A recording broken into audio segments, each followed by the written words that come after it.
My name is Claire, and I thought I knew my husband better than anyone. I was wrong. At our divorce hearing last month, he stood up in that cold courtroom and told the judge with a straight face, "She was just spending my money."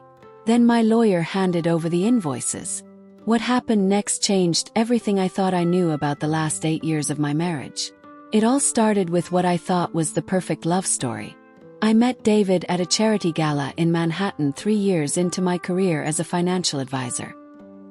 He was charming, successful, wearing a perfectly tailored navy suit that probably cost more than my monthly rent. He owned a tech consulting firm, drove a BMW, and had this way of making me feel like I was the only person in the room when he spoke to me. Our first date lasted until sunrise. We talked about everything: dreams, travel, the future we both wanted to build. 6 months later, he proposed during a weekend in the Hamptons. The ring was stunning, a 2-carat diamond that caught the light in ways that made other women stare. I said yes without hesitation. Planning our wedding felt like planning the beginning of our real life together.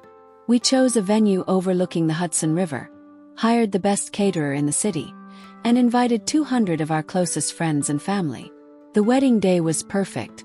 My dress was custom-made, flowing silk that made me feel like a princess walking down that aisle.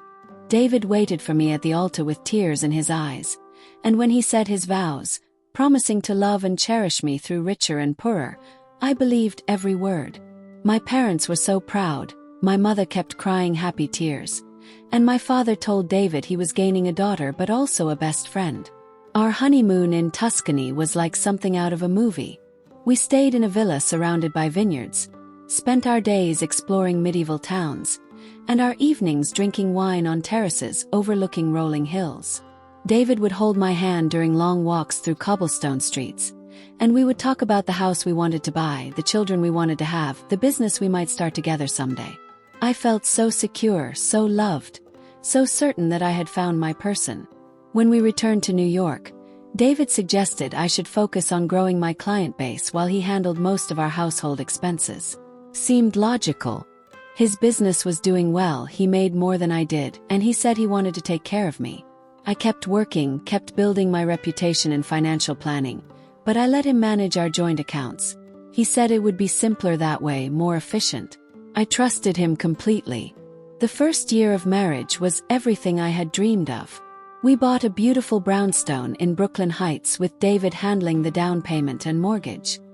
He insisted we put the house in his name for tax purposes, something about his business structure that he explained but honestly went over my head. I was busy with work and planning our future, so I signed whatever papers he put in front of me. The house was stunning, with original hardwood floors, exposed brick walls, and a garden where I planted roses and herbs. David loved to entertain. We hosted dinner parties almost every month, elaborate affairs with his business associates and their wives. I would spend hours planning menus, arranging flowers, making sure every detail was perfect.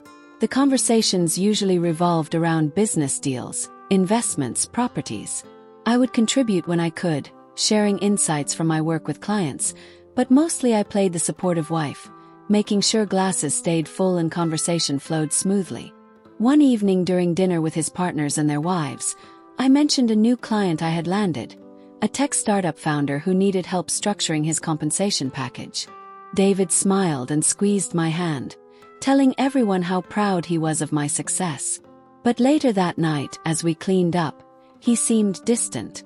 When I asked if everything was okay, he said he was just tired from work, but something in his voice felt different. Around our second anniversary, I started noticing small changes. David became more secretive about his business, taking phone calls in another room, working late more often. When I asked about it, he said his company was going through a growth phase that required his full attention. He traveled more frequently, sometimes for a week at a time, leaving me alone in our beautiful house that suddenly felt too big and too quiet. I threw myself into my work, taking on more clients, building relationships with other financial advisors, attending networking events. My income was growing steadily, and I was proud of what I was building. But at home, the distance between David and me seemed to widen every month. We still went through the motions, still hosted dinners, still traveled together, but the easy intimacy we had shared felt strained. One Saturday morning while David was playing golf with clients, I decided to organize our home office. We had papers scattered everywhere, files from both of our businesses mixed together in ways that made no sense. As I sorted through bank statements and business documents, I found something that made my stomach drop. There were invoices from contractors, interior designers, caterers, all for work on our house and our entertaining, but they were all addressed to David's business account and marked as business expenses. I stared at these papers for what felt like hours, trying to make sense of what I was seeing. The renovation we did on the kitchen last year, the new furniture for the living room, even the catering for our dinner parties, all of it was being written off as business expenses. I had assumed David was paying for these things personally, the way married couples usually handle their household expenses. But apparently, everything was going through his business.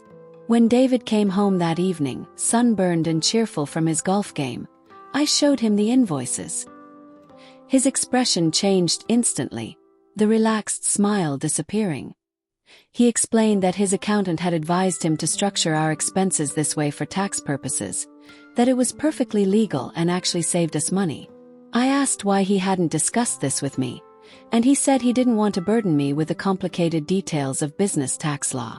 Something about his explanation didn't sit right with me, but I couldn't put my finger on exactly what bothered me. Maybe it was the way he avoided eye contact, or how quickly he changed the subject, or the fact that he gathered up all the papers and locked them in his desk drawer.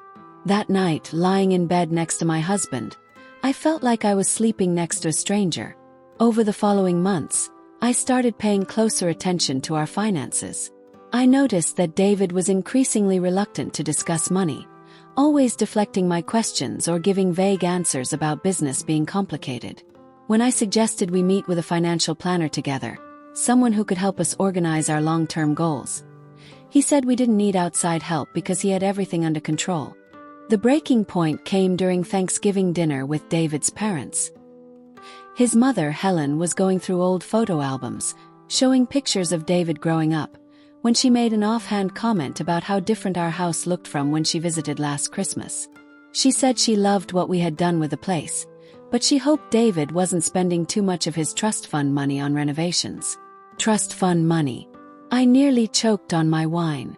David had never mentioned a trust fund. When I looked at him across the table, his face was pale, and he quickly changed the subject to football scores.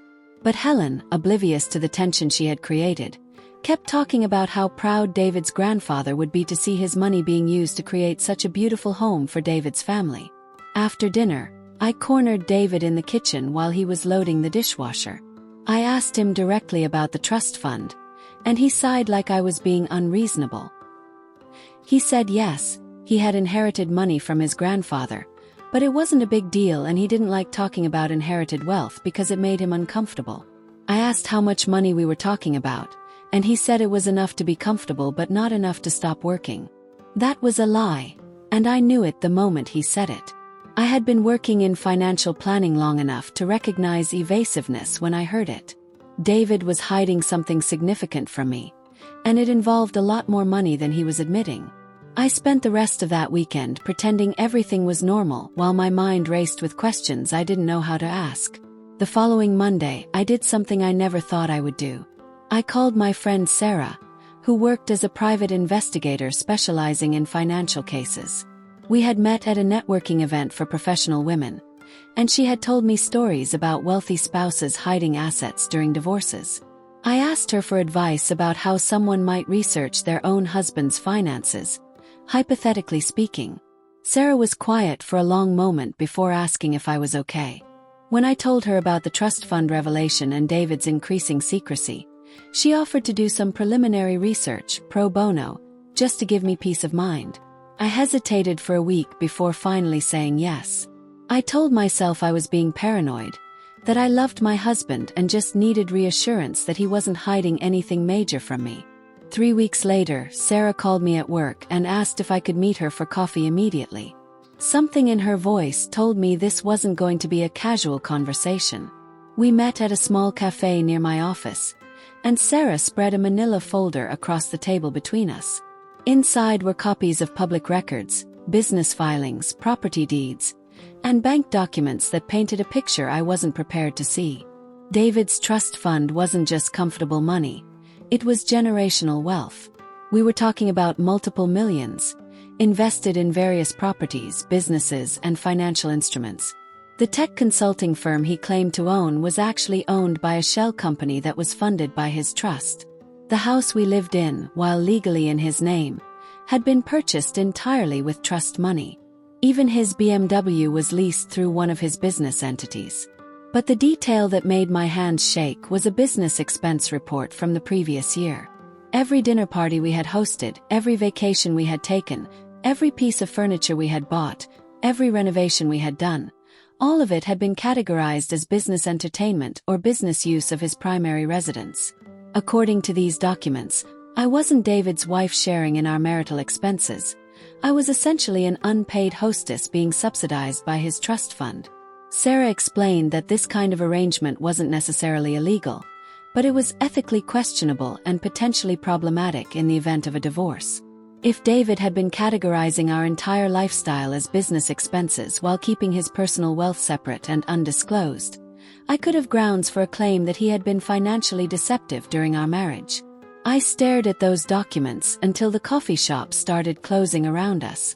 Everything I thought I knew about my marriage, about my husband, about our life together, had been a carefully constructed illusion. David hadn't been taking care of me out of love. He had been managing me as a business expense. The beautiful life we had built together was just a line item in his trust fund accounting. That night, I sat across from David at dinner and watched him eat the salmon I had prepared, in the kitchen he had paid for with money I didn't know existed, and I realized I didn't know who he was at all. When he asked about my day, I said it was fine and asked about his. We went through our usual routine, but inside I was screaming. I spent the next 2 months documenting everything. I made copies of every receipt, every bank statement, every business document I could find. I opened my own bank account and started transferring my paychecks there instead of our joint account. I researched divorce attorneys and scheduled consultations. I was methodical and quiet, planning my exit strategy while pretending our marriage was fine.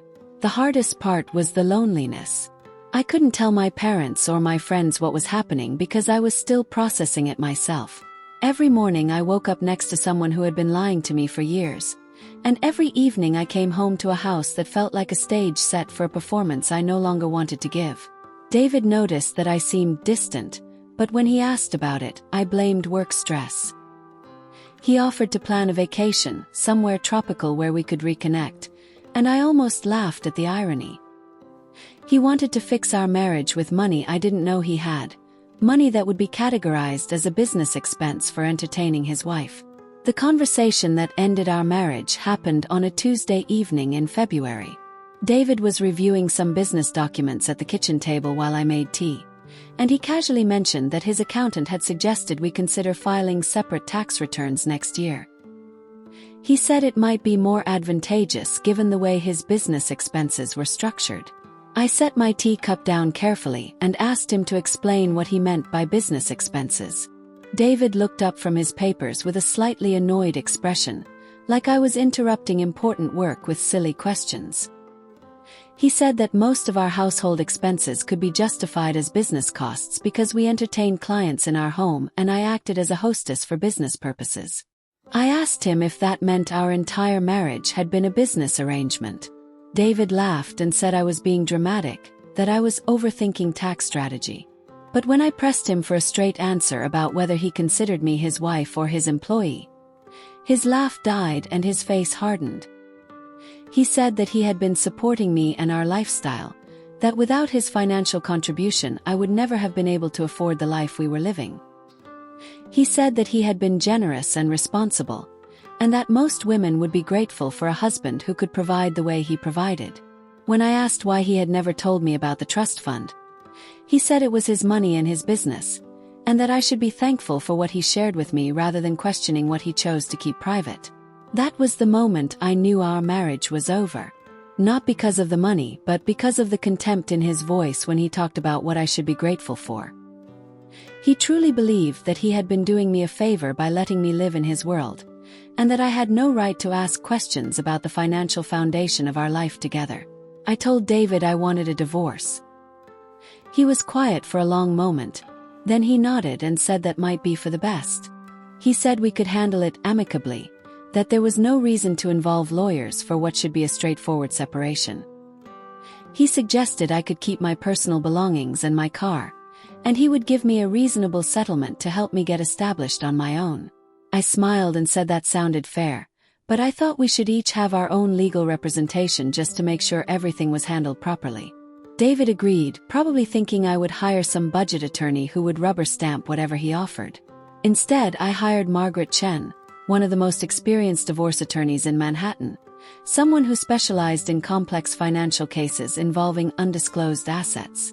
Margaret reviewed all the documentation I had gathered, consulted with forensic accountants, and built a case around the premise that David had been systematically hiding the true extent of his wealth while categorizing our marital expenses as business costs.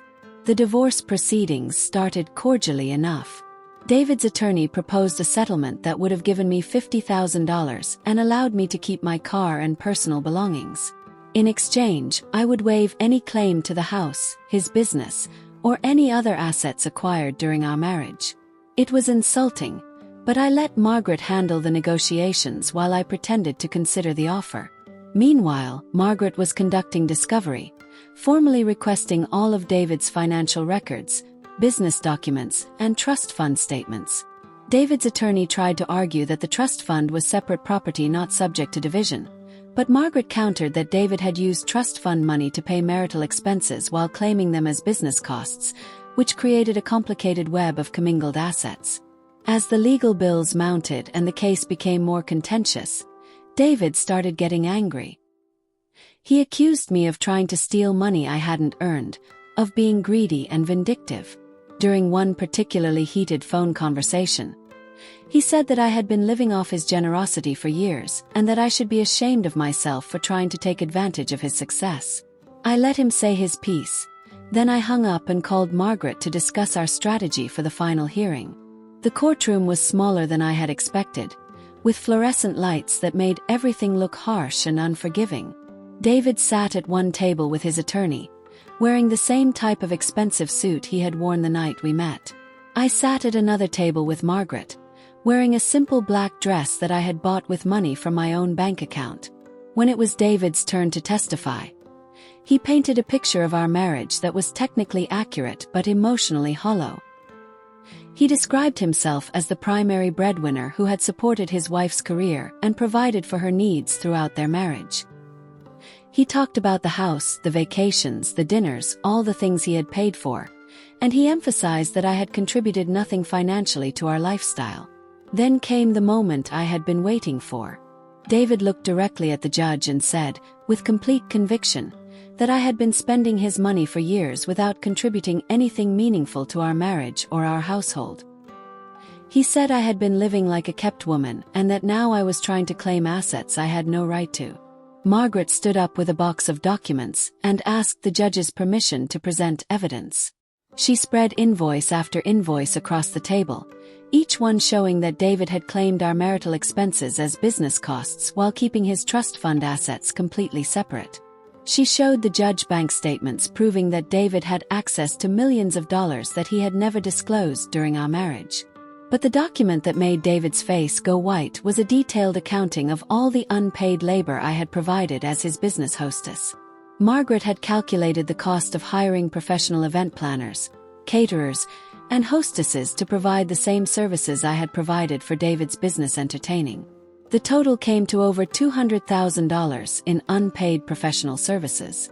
Margaret explained to the judge that David had been essentially running a business operation out of our marital home, using me as unpaid labor, while categorizing all the associated costs as business expenses to avoid paying personal income tax on the money he spent on our lifestyle.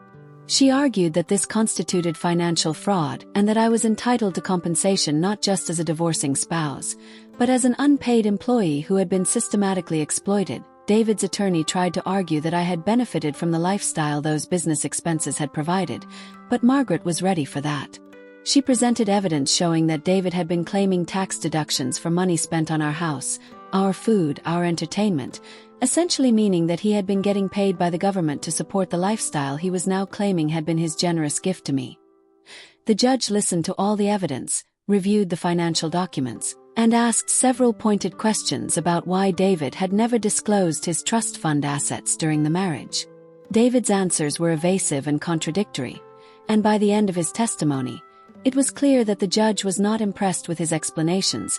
When the judge announced her decision, she said that David had engaged in a pattern of financial deception that had undermined the foundation of the marriage.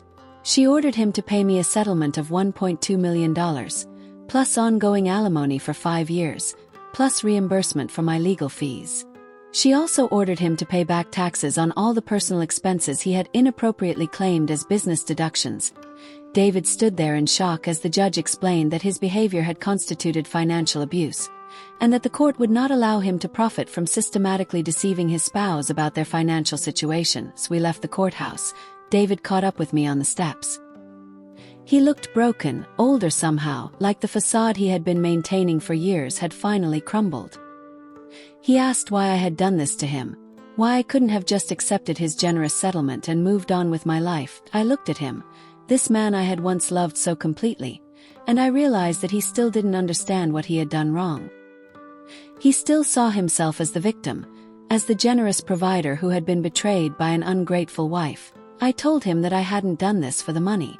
I had done it because he had spent our entire marriage lying to me, treating me like a business expense instead of a partner, and then had the audacity to claim that I should be grateful for his deception. I said that if he had been honest from the beginning, if he had treated me as an equal partner in our marriage instead of a subsidized employee, we might still be together. David shook his head and said that I had changed, that I wasn't the woman he had married. He was right about that. The woman he had married had trusted blindly, had accepted his explanations without question, had been content to live in a beautiful cage without asking who held the key. 6 months later, I used part of my settlement to start my own financial planning firm, specializing in helping women understand and take control of their finances. My first client was a young woman whose husband handled all their money and claimed she didn't need to worry about the details. I recognized the look in her eyes, that mixture of trust and unease that I had once seen in my own mirror. I never remarried, though I dated occasionally. I bought a small but beautiful apartment with a view of Central Park, and I filled it with books, plants, and artwork that I chose myself. Sometimes I wonder what would have happened if David had been honest from the beginning, if he had seen me as a true partner instead of a beautiful accessory to his successful life. But mostly I feel grateful. Grateful that I found the courage to ask questions when something felt wrong. Grateful that I had the resources and support to fight for the truth. Grateful that I learned the difference between being taken care of and being valued. The house we shared in Brooklyn Heights sold last month. I heard from a mutual friend that David moved to Los Angeles, supposedly to start fresh where no one knew his story. I hope he learned something from our marriage, though I doubt he did. Some people never understand that love without honesty is just an elaborate performance that eventually comes to an end. For me, I wake up every morning in my own apartment, look out at the city I love, and remember that the most expensive thing in the world is trusting someone who sees you as a line item instead of a partner. And you, what would you have done in my place? Would you have accepted his generous settlement, or would you have fought for the truth, no matter how much it cost?